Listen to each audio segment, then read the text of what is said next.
Hello, hello. We are back with another Dragoon control match.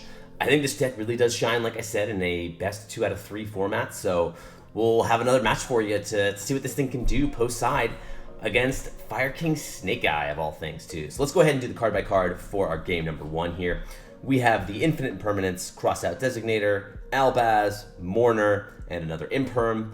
And then we have Deal Bellstar, the Black Witch, Skyburn, Imperm, Ash Blossom, and another Ash. I actually don't know what this card does. Let's give it a quick read.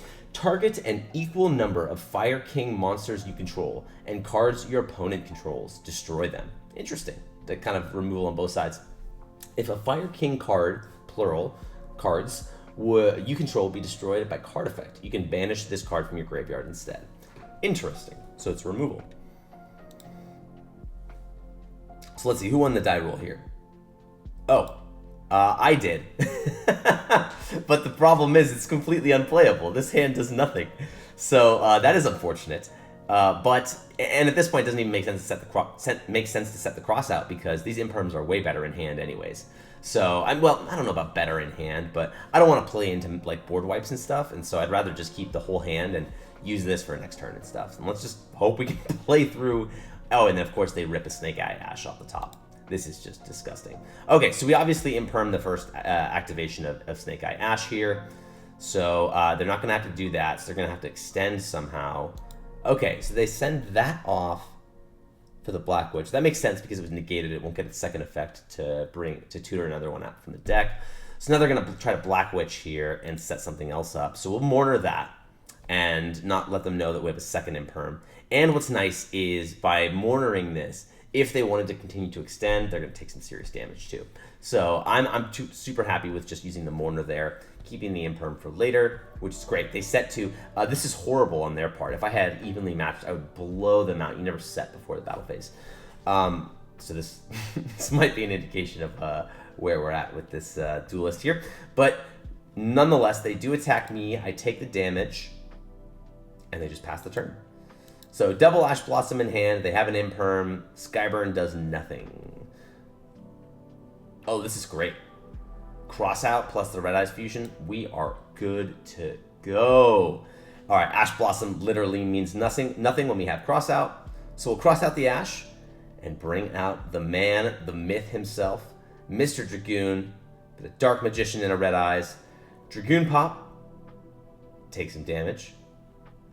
That's not very smart because now we get to negate. Now let's actually play this out a little bit here. So if we had let them set, they still wouldn't have been able to, right, this is going to set a Sinful Spoil, Spell, or Trap from the deck. We actually should have let them set and then burn again with Dragoon and attack for game because now they actually get a second turn here, which is not great. And thankfully they don't draw playable, which is fine. But we could have won on that turn. That's interesting to note. Boom. All right. So we are able to clean up game number 1 here. Let's go to game number 2. Now we know we're going second, right? So floodgates come out, hand traps come in. And now it's an oops all hand traps. So double Ogre, double Ash, Imperm versus Circle, Kieran, Talents, Temple, and Garunix. Nasty. Garunix, let's read this one again. I don't remember what it does. If a monster's that was originally fire is destroyed by battle or card effect, special from graveyard, okay, so, or hand. Okay, so it pops out when things get destroyed. Normal or special summoned, destroy 1 fire, beast, beast warrior, or wing beast in your hand, deck, or face-up field. And then this thing gains attack equal to the destroy monster's attack until the end of this turn. Interesting. It's a cute little boss monster. All right, so what are they doing here? They're going to Divine Temple out a Snake Eye Ash, Kieran, destroy to special summon itself, Circle to destroy and bring back the other, this to destroy from deck. Now here we can drop the Imperm here, which is nice because we get to keep our Ash for potentially something else. And notably, we do not play into this stupid Talents. Incredible. Set the Talents pass. And we draw a Mourner, so we're going to have to pass again. All right, so they're going to swing in with the Garunix. Hopefully we draw something playable. Nope. More hand traps. So they've got their imperm set now. They're going to poke again for 37. Now, this is interesting. We have Albaz, which we can use to try to break their board.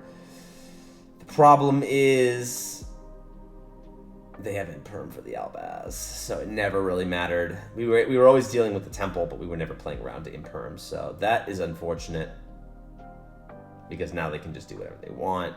Heat up. We will negate that. But then they just get to talents. And that's game. Gosh, they're being such jerks about it. They had game 5 times to Sunday.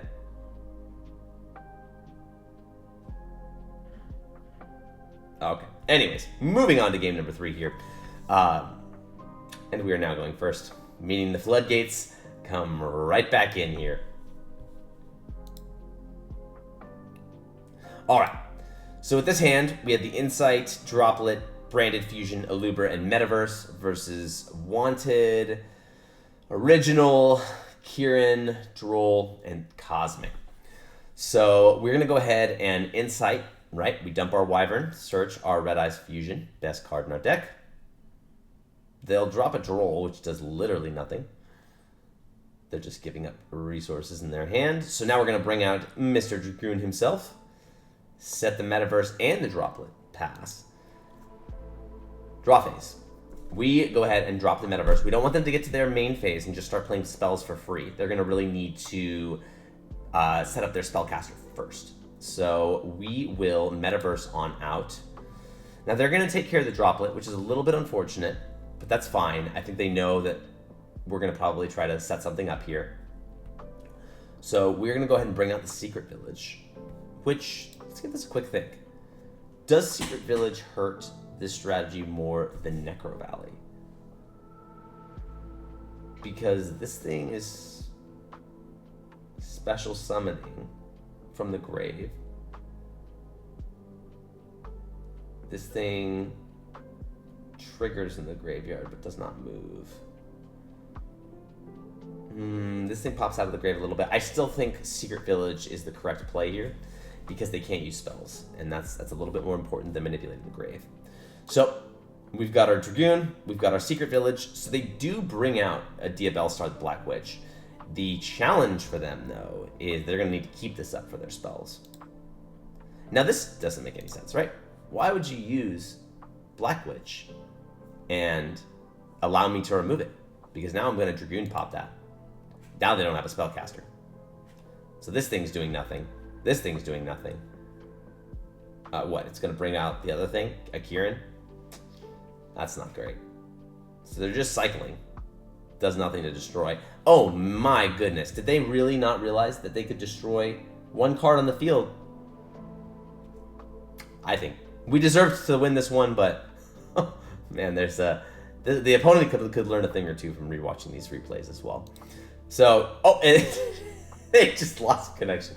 I mean, that's it, right? It's game over. We pop this thing. This is 2 pops, 2 burns, plus an attack, and Branded Fusion means we're getting to another Dragoon. This is nasty. Absolutely nasty. So anyways, there is the Dragoon strategy in a match format once more. Hope you enjoyed.